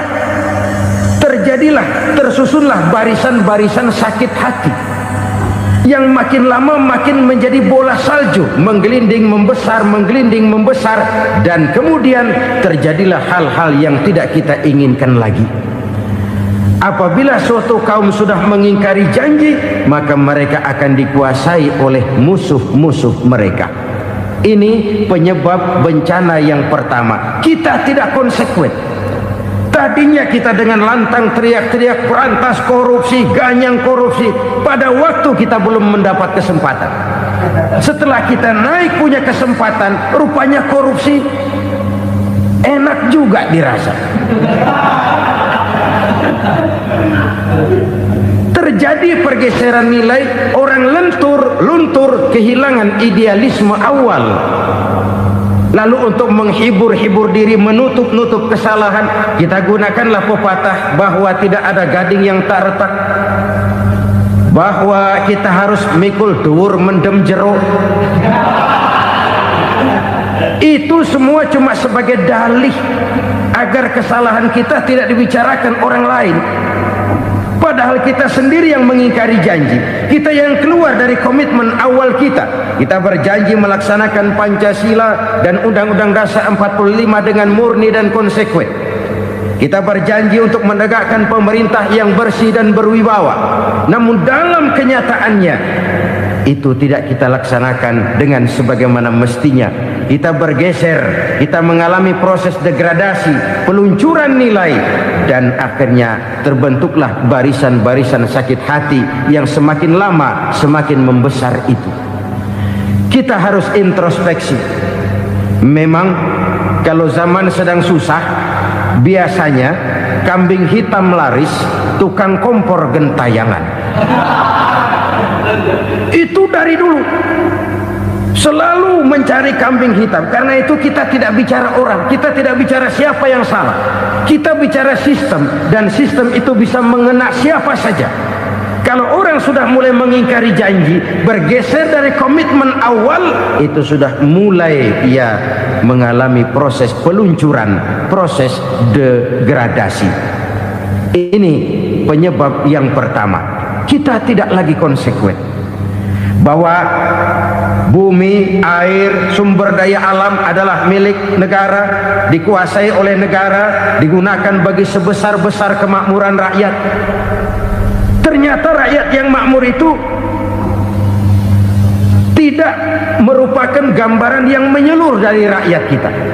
Undang-undang dasar kita menganut ekonomi kekeluargaan, tapi yang kita praktekkan adalah ekonomi keluarga. Kalau bukan keluarga nggak dapat proyek, kalau bukan keluarga nggak dapat macam-macam. Kekeluargaan kita rubah menjadi keluarga, timbullah penyakit nepotisme. Kita bergeser, kita ingkari janji, dan kita anggap kita atasnamakan rakyat. Rakyat cuma sekedar jadi address, rakyat cuma sekedar jadi alamat, tetapi kehidupan mereka tidak banyak berubah dan tidak banyak terangkat. Kaum muslimin rahimakumullah, ini penyakit yang pertama, penyebab bencana yang pertama. Yang kedua, kata Nabi, wa ma hakamu bighairi ma anzalallah. Apabila hukum yang diterapkan sudah tidak lagi bersumber dari hukum Allah, illa fasha fihimul faqru, maka akan bertebaranlah kemiskinan di mana-mana. Ini artinya apa? Apabila hukum tinggal sebuah stempel, apabila hukum sudah diatur menurut kepentingan, apabila hukum sudah tidak lagi ditegakkan secara adil, maka kemiskinan merambah di mana-mana. Hukum diatur menurut selera orang yang sedang berkuasa, maka yang benar bisa jadi salah, yang salah bisa jadi benar. Hukum dalam kenyataan hidup berlaku seperti pisau. Pisau itu kan saudara lihat, yang namanya pisau dimanapun itu tajamnya ke bawah, ke atas tumpul. Kalau hukum itu, kalau untuk rakyat, hukum itu tajam bukan main, cepat sekali dilaksanakan. Tapi giliran menengah ke atas, yang gedean dikit berbuat salah, hukum tompul. Hukum pura-pura tidak dengar, akibatnya terluka rasa keadilan rakyat. Satu kasus rakyat diam, dua kasus rakyat diam, tiga kasus rakyat diam, kasus terakumulasi di hati rakyat, luka rasa keadilan, dan itu menjadi sumber bencana. Penjarahan, kita tidak setuju itu, tapi kita harus melihat kausalnya. Itu kan tidak berdiri sendiri, itu kan karena terlukanya rasa keadilan rakyat, melihat kesempatan ini tidak merata. Kalau rakyat ini yang ngajukan kredit ke bank, walaupun jumlahnya cuma jutaan, ratusan ribu, susahnya 17 setan. Tapi ada orang-orang tertentu yang agunannya palsu, jaminannya palsu, bawa kata belece, bukan cuma miliaran, triliunan kredit bisa keluar. Terluka rasa keadilan, hilangnya kesempatan. Rakyat cuma dapat kesempitan, jarang dapat kesempatan. Dari lukanya rasa keadilan ini, memang ya entah lipstick, entah basa-basi, dibentuklah tim ini, dibentuklah badan pengawas ini, dibentuklah tim ini. Kalau membentur tahu, hancur tahu. Tapi kalau tim yang dibentuk membentur karang, bukan karangnya yang hancur biasanya, timnya yang bubar. Kenapa? Yang dibentur batu karang yang sangat keras. Kita main-main dengan hukum, kita tidak konsekuen dengan hukum, luka rasa keadilan, dan itu terakumulasi. Edi Tamsil, rakyat tahu, terakumulasi, menguap begitu saja. Kasus-kasus lain rakyat tahu, menguap begitu saja. Ketidakadilan, ketidakadilan, ketidakadilan terakumulasi, mengendap di hati rakyat, menunggu ledakan. Pada saat sumbu meledak, rakyat tidak bisa dibendung lagi. Oke, kita tidak setuju dengan penjarahan, tapi jangan melihat itu sebagai peristiwa yang berdiri sendiri. Kenapa itu terjadi? Kausalnya kenapa? Oke, kita tidak setuju memang, tapi yang dijarah oleh rakyat kan memang cuma untuk perut. Yang dijarahkan beras, yang dijarahkan televisi, yang dijarahkan kulkas yang masih bisa dihitung, yang memang real untuk kebutuhan rakyat. Penjara-penjara berdasi kepala botak yang menguras uang rakyat habis-habisan, enak saja melenggang dalam kehidupan ini. Makin terluka rasa keadilan rakyat. Apabila hukum yang diterapkan sudah menyimpang dari keadilan yang diajarkan Allah, fasyafihimul fakru, bertebaranlah kemiskinan. Aneh, memalukan, memilukan. Sebuah negara agraris yang katanya pulaunya hijau royo-royo, Gemari Palau Jenawi Toto Tentem Kertora Harjo,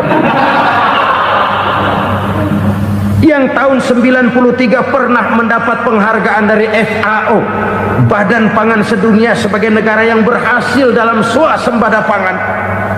Sekarang ini kita terpaksa betul beli beras dari Vietnam, beli beras ke Kamboja, beli kedelai dari Kamboja. Kenapa? Lahan sawah kita habis ditanami pabrik.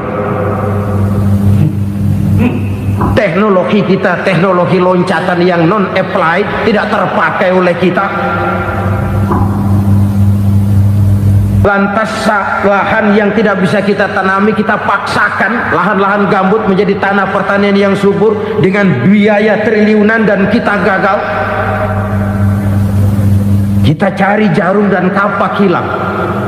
Kita mau jadi negara industri dengan loncatan teknologi yang maju, kita lupakan pola pijak kita sebagai negara agraris, dan akhirnya kita kecolongan.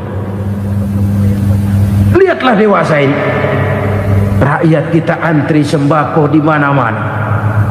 Di sebuah negara agraris, ketidakadilan melahirkan kemiskinan, kemiskinan moral dan kemiskinan material. Kemiskinan moral, rakyat nggak percaya lagi sama pejabat. Rakyat mengalami krisis figur. Orang alah lu ngomong dah sama ember.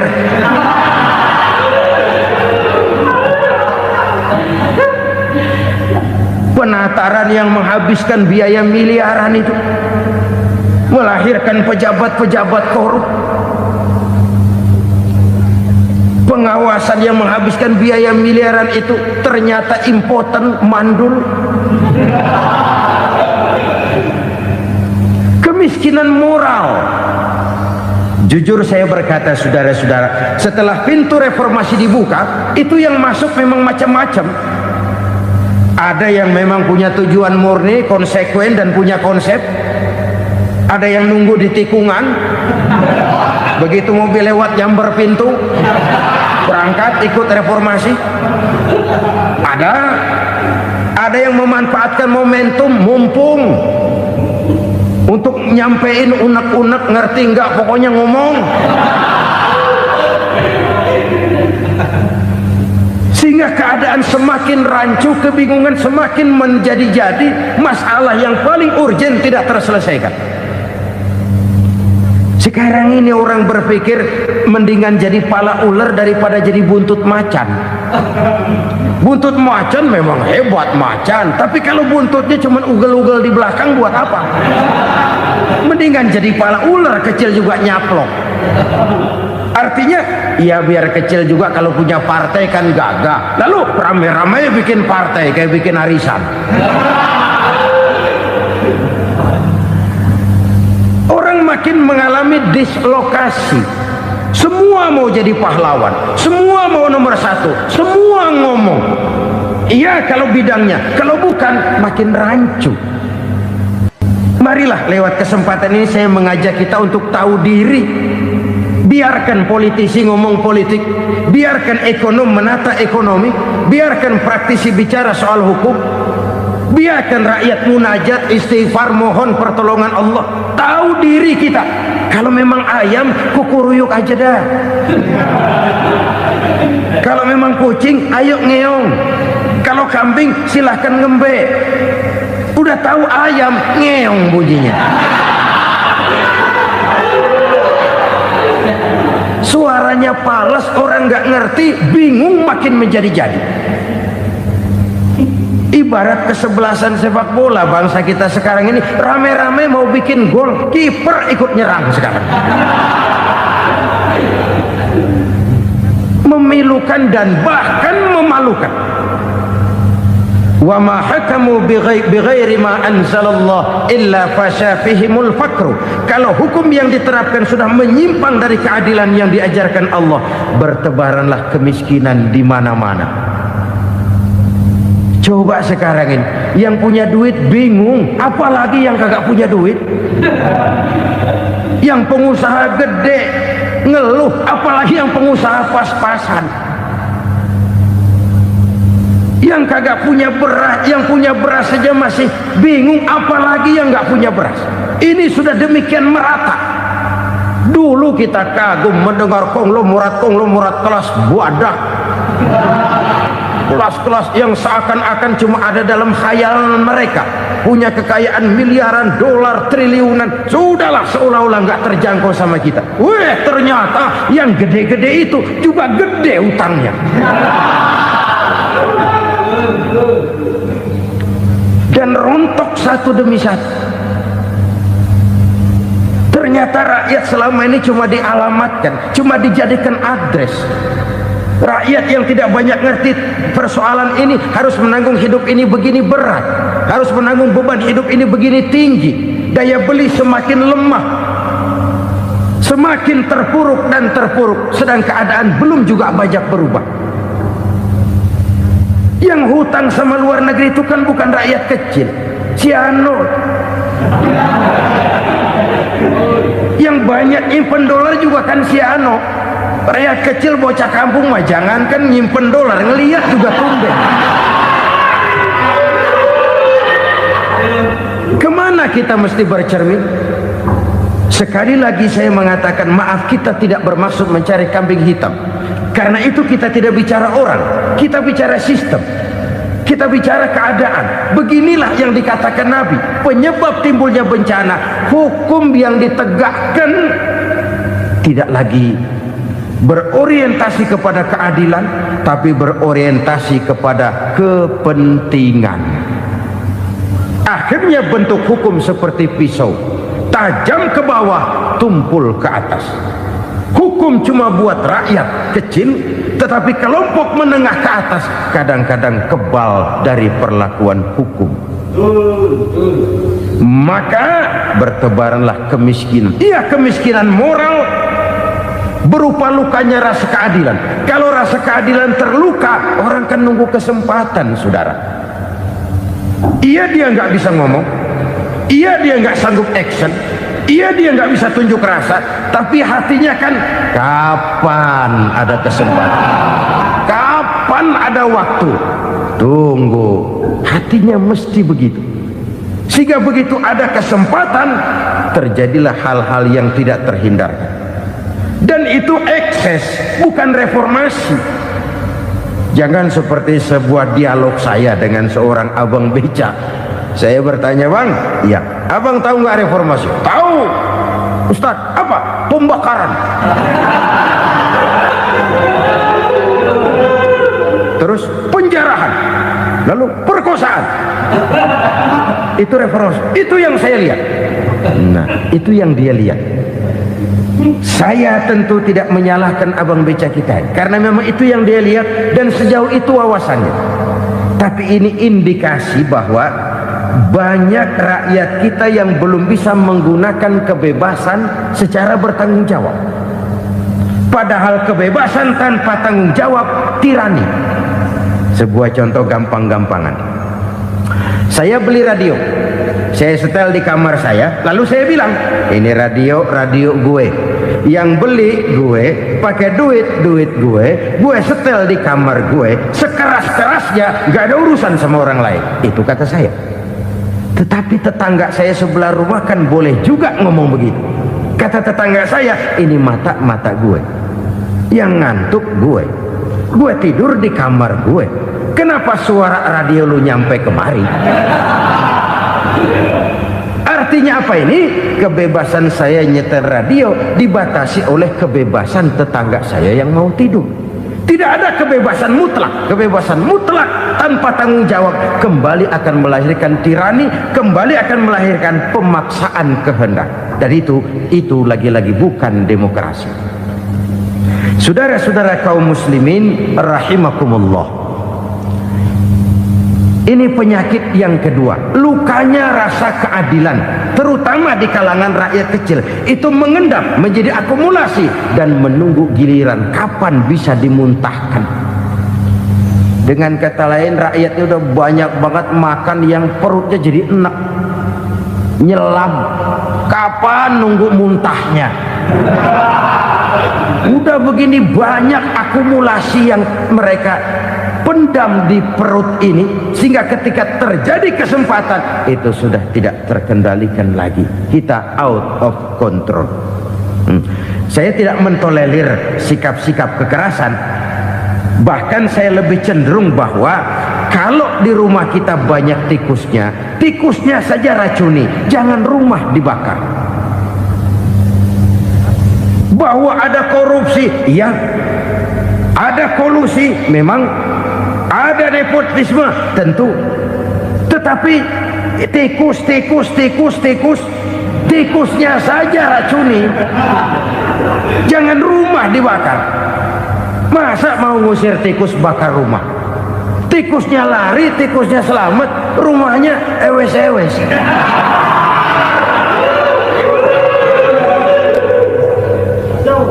Tikus selamat, rumah nggak punya, masalah nggak terselesaikan dengan sebagaimana yang kita harapkan. Kita sepakat ini negara hukum, dan di hadapan hukum semua manusia itu sama. Itu prinsip yang diajarkan Allah. Al-musawat bainan nas fi takalifil ahkam. Semua manusia sama dalam berhadapan dekat dengan hukum Allah Subhanahu wa ta'ala. Kalau hukum sudah pandang bulu, itu jelas yang enak yang banyak bulunya. Siapa yang banyak bulunya? Monyet. Kalau hukum pandang bulu, monyet keenakan. Saudara-saudara kaum muslimin rahimakumullah, introspeksi. Mari kita bercermin bagaimana perjalanan hukum selama ini. Kalau introspeksi ini kita temukan, lalu ada upaya untuk memperbaiki diri. Jangan menggunakan tak ada gading yang tak retak, mikul duwur mendem jero untuk menutup-nutupi kesalahan orang. Padahal kesalahan itu sedemikian besar. Padahal rakyat kita tiap hari antri sembako. Ada yang sehari sekali makan, ada yang makan sudah bercampur tiwul, ada yang nasi sudah dicampur pisang, balik jadi orok lagi. macam-macam upaya rakyat untuk menangsal perut ini.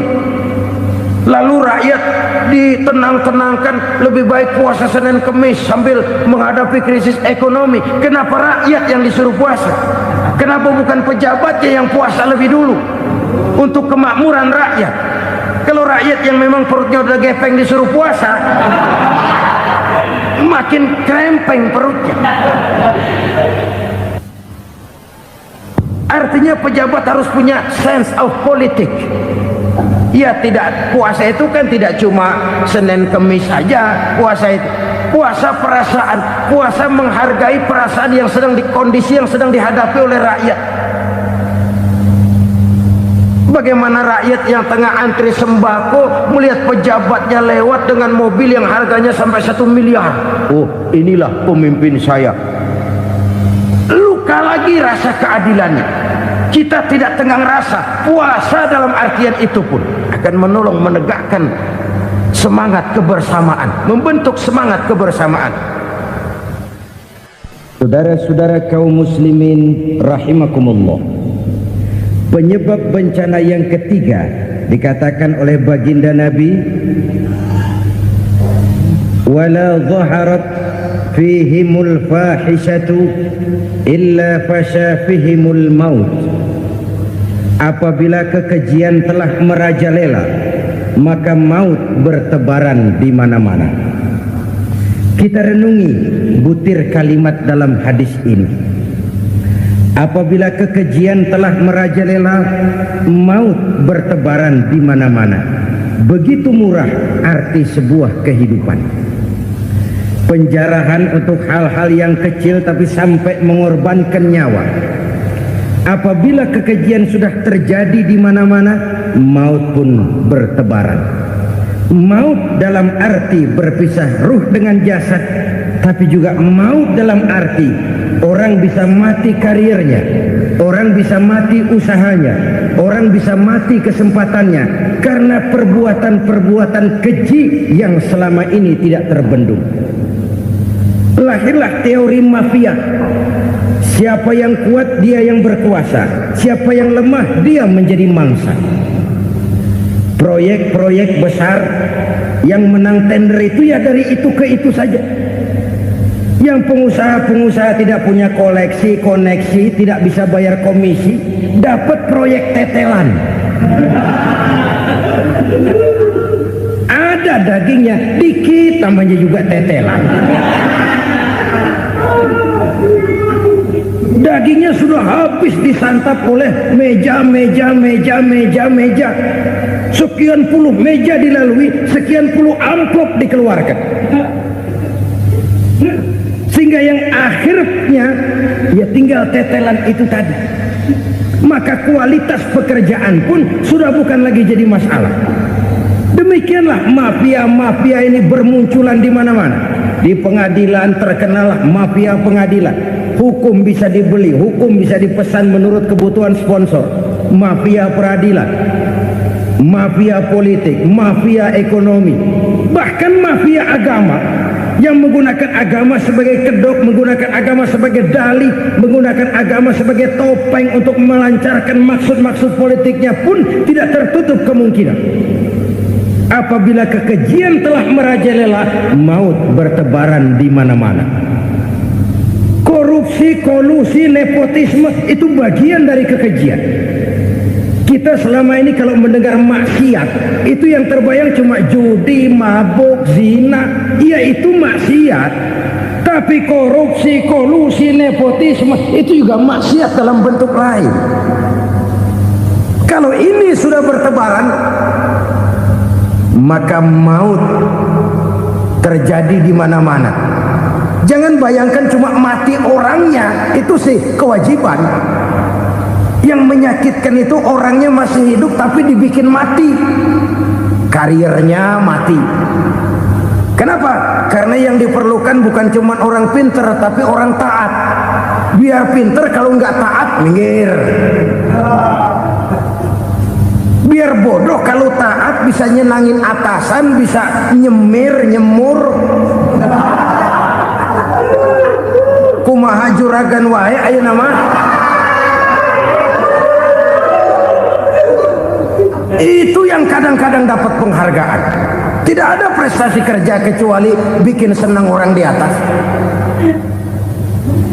Kita lihat di desa-desa jalan rusak. Kalau ada berita pejabat anak mau turun, jalan rata sekali. Sampai tanah dari mana aja dikeruk buat ngeratain tuh jalan. Pejabat pulang legok lagi jalanan.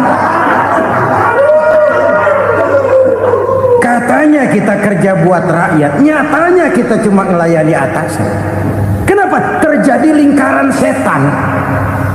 Seperti kata lagu Dul Sumbang itu. Mahasiswa takut sama dosen, dosen takut sama dekan, dekan takut sama rektor, rektor takut sama menteri, menteri takut sama presiden, presiden takut sama mahasiswa. Lah muter balik lagi, lingkaran setan, lingkaran setan. Saudara-saudara kaum muslimin rahimakumullah, kekejian yang merajalela, praktek-praktek mafia yang tertuang dalam kehidupan sehari-hari menyebabkan orang mati karirnya, jasad masih hidup, karir mati, itu menyakitkan. Mati bisnisnya. Rakyat kecil pernah senang ketika cengkeh booming, harganya bagus, rakyat banyak yang pergi haji. Lalu mau ditata, lahir tata niaga cengkeh, malah amburadul.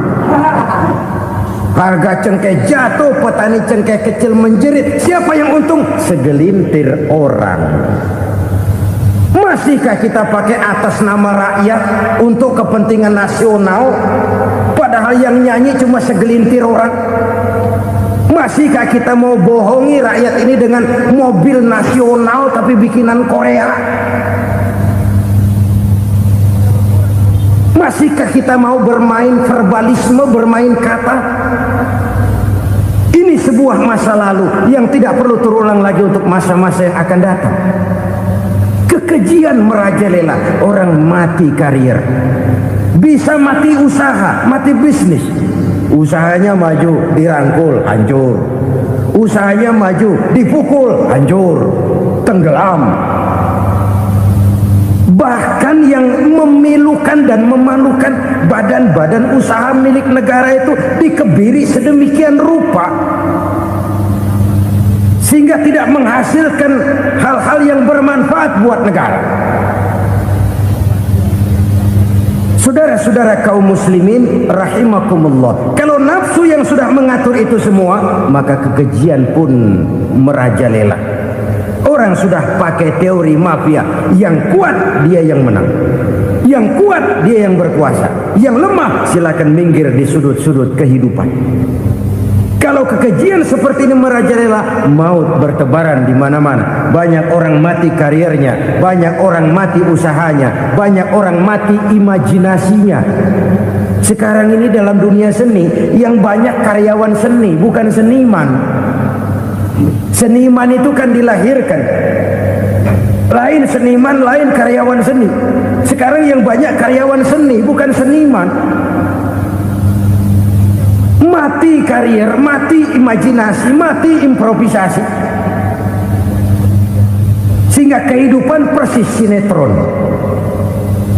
Sinetron itu yang kita lihat rumah mewah, yang kita lihat rumah bagus. Gak pernah kita lihat di sinetron kita ini rakyat antri sembako. Kita dijejali hal-hal yang indah, yang wah, yang membuat kita tenggelam dalam gaya hidup instan, tenggelam dalam gaya hidup wah. Kita lupa dengan realitas keseharian di tengah-tengah masyarakat kita. Lahirlah kelompok-kelompok selebritis, dibesarkan oleh berbagai media. Selebritis pilek aja masuk koran, pilek.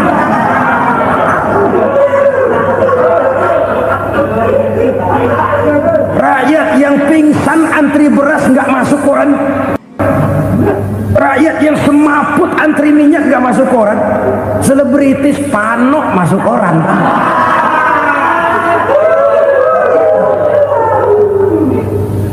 Kita besarkan hal-hal kecil, kita kecilkan hal-hal besar. Karena apa? kita mengejar oplah, kita profit oriented, tidak lagi berorientasi kepada realitas hidup yang kita hadapi ini. Kalau kekejian sudah merajalela, kata Nabi, maka maut bertebaran di mana-mana. Maut dalam artian maut, coba lihat sekarang begitu murah nyawa. Karena 1000 perak orang mau nusuk bunuh. Karena beras seliter orang khilaf, begitu murah kehidupan. Tapi kekejian dalam bentuk korupsi, kolusi, nepotisme, kekejian dalam bentuk itu mematikan karier, mematikan bisnis, mematikan imajinasi, mematikan kreativitas. Itu juga maut dalam bentuk lain akibat kekejaman lain. Ini penyebab yang ketiga. Yang keempat, penyebab bencana menurut baginda Rasul, wala tukhfiful mikyala illa muni'un nabat. Apabila timbangan sudah dicurangi, maka tercegahlah tumbuh-tumbuhan. Apabila timbangan sudah mulai curang, maka terjadilah musim paceklik. Apabila bisnis sudah bergaya mafia tadi itu, kecurangan-kecurangan terjadi, tender di balik pintu, yang dimenangkan cuma kelompok-kelompok yang bisa memberikan presentasi yang besar, muni'un nabat, terjadilah paceklik. Paceklik, panen gagal, wereng ya wereng, kemarau panjang it's okay, air sulit iya, tetapi kan semua itu ada yang ngatur. Kemarau ada yang ngatur, belalang itu ada yang ngatur, air itu juga ada yang ngatur. Yang ngatur itu yang serba maha. Kalau ia murka melihat kecurangan timbangan, Allah itu kalau murka kan gampang saja, tinggal komandoin balang, lang, hancurin tuh sawah. Konvoy belalang, konvoy. Allah tinggal ngutik. Angin El Nino, mampir lo ke Indonesia. Hujan nggak turun-turun, kemarau panjang. Jadi kalau musim kemarau kan namanya anginnya El Nino. Kalau musim hujan anginnya namanya La Nina. Cakep namanya, kejem orangnya. Saudara lihat Cina sekarang sedang kena La Nina, banjir besar, ribuan orang meninggal. Dia mah ribuan mati kagak berasa, rakyatnya miliaran. Bangladesh lagi ngalami La Nina, India lagi ngalami La Nina. Angin, hujan, kemarau, belalang itu kan ada yang ngendaliin. Kuncinya bukan di belalangnya, kuncinya bukan di peredaran matahari berputar, kuncinya di atas yang mengatur semua itu. Kalau timbangan sudah mulai curang, pengusaha sudah nggak mau jujur, apa enggak bikin perut jadi mual. Begitu rakyat antri sembako pingsan nggak dapat beras, sementara beras ditumpuk-tumpuk sampai membusuk. Kemana hati nuraninya? Kemana akal pikirannya? Kemana mereka yang berbuat atas nama rakyat tapi melihat rakyat susah tidak tergerak hatinya? Apabila timbangan sudah mulai dicurangi, bisnis sudah mulai melenceng, maka terjadilah paceklik. Sebuah negara yang berhasil dalam swasembada pangan, lalu sekarang menjadi negara yang rakyatnya antri untuk memperoleh kebutuhan pangan. Saudara-saudara kaum muslimin rahimakumullah, ini intinya adalah kecurangan. Kalau kecurangan sudah terjadi di mana-mana, dan ini milik siapa saja, bukan soal tempat, bukan soal jabatan, soal manusianya, SDM-nya. Kecurangan tidak cuma terjadi di kantor, di masjid bisa terjadi kecurangan. Korupsi tidak hanya bisa terjadi di kantor, di madrasah bisa ada korupsi. Faktor manusianya, ini soal SDM.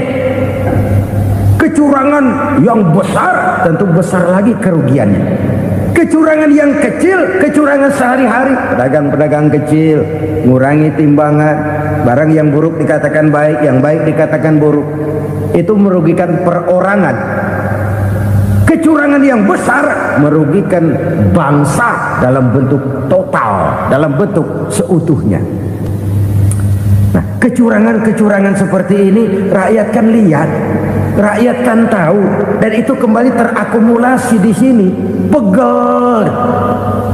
Dan jangan lupa, rakyat yang nggak ngomong itu, rakyat yang nggak bersuara itu, batinnya menjerit, jeritannya menggoncang aras, dan itu didengar Allah. Yadullah fauqal jamaah, kata Nabi. Tangan Tuhan di atas orang banyak. Jeritan hati rakyat menggoncang aras. Rakyat yang terlalu banyak dizolim, rakyat yang terlalu banyak dirugikan, ya rakyat yang terlalu banyak diatasnamakan, menjerit batinnya, menggoncang aras, dan Allah bisa menggerakkan apa saja untuk membuat satu situasi. Allah bisa menggerakkan apa saja untuk membuat satu situasi.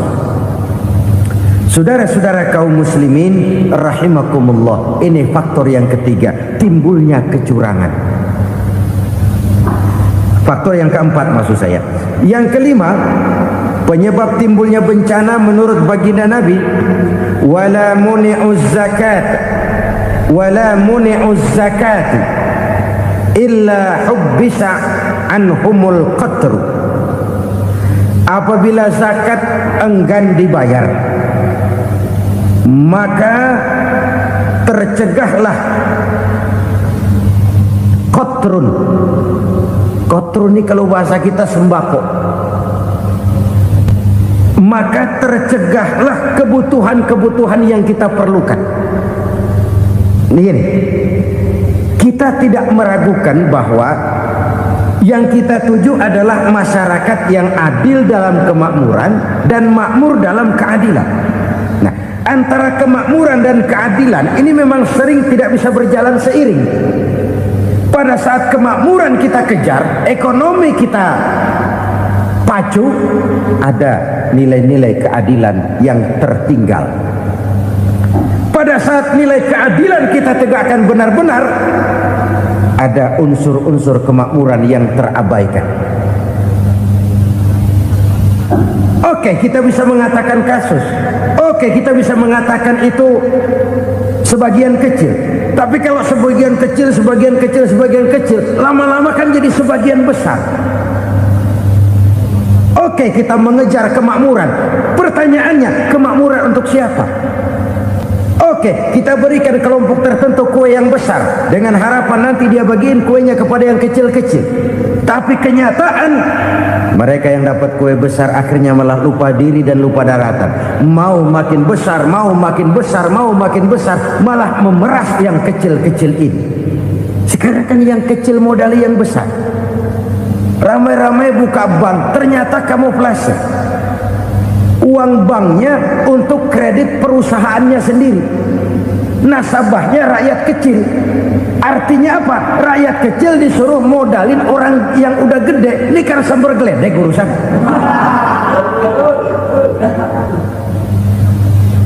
Ini kan permainan apa lagi? Rakyat kecil suruh modali yang gede.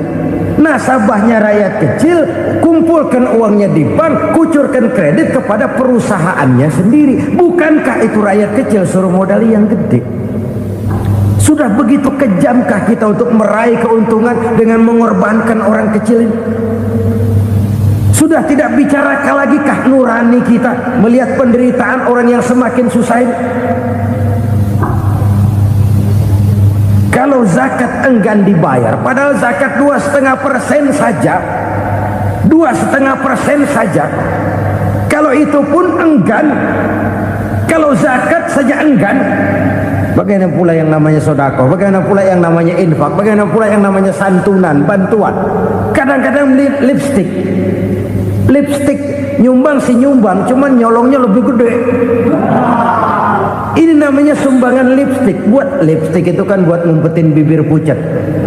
Itu fungsi utama lipstick. Buat ngumpetin korupsinya, nyumbang kegiatan-kegiatan sosial. Tapi yang dia korup lebih gede dari yang dia sumbangin. Lipstick kamuflase. Nepu kata anak sekarang.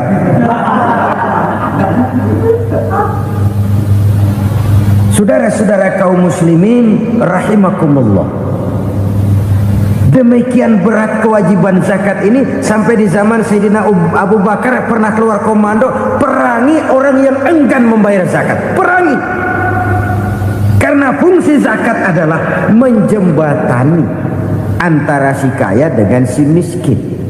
Bahwa ada kemiskinan itu Qur'ani. Allah menyatakan, aku melebihkan rezeki sebagian kamu dari yang lain. Ini kan kesenjangan. Allah melebihkan rezeki sebagian kamu dari yang lain. Ada itu. Tetapi itu berjalan secara nature. Nah, kalau direkayasa, yang kaya semakin kaya, yang miskin semakin terpuruk, yang sudah besar dapat proyek besar, yang kecil dapat tetelan. Ini kan rekayasa namanya. Kesenjangan yang direkayasa ini yang kita harus kikis. Nah, fungsi zakat menjembatani dari sisi sosial. Dari sisi pribadi, Nabi berpesan, zakku amwalakum biz zakat. Bersihkan hartamu dengan zakat. Sekarang ada istilah nyuci uang. Uang hasil korupsi itu bisa dicuci, dijadikan uang bersih. Bukan pakai rinso, bukan. Pakai politiknya koruptor, diolah sedemikian rupa sehingga jadi uang resmi. Sudah memutik, itu termasuk yang disebut kejahatan kerah putih, white collar crime. Kejahatan kerah putih, kejahatan pakai dasi, kejahatan kelas kakap. Makanya orang mendingan goblok kagak bener daripada pinter kagak bener.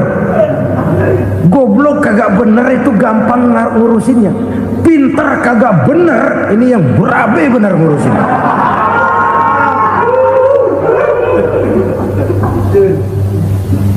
Kita bukan cuma perlu orang pinter kok di zaman sekarang. Kita perlu orang-orang benar yang punya komitmen, yang sesuai kata dan perbuatan, yang bisa merasakan apa yang dirasakan oleh rakyat, yang punya sense of politik yang tinggi, yang peka, yang penuh keterbukaan, yang punya wawasan dan pandangan jauh ke depan.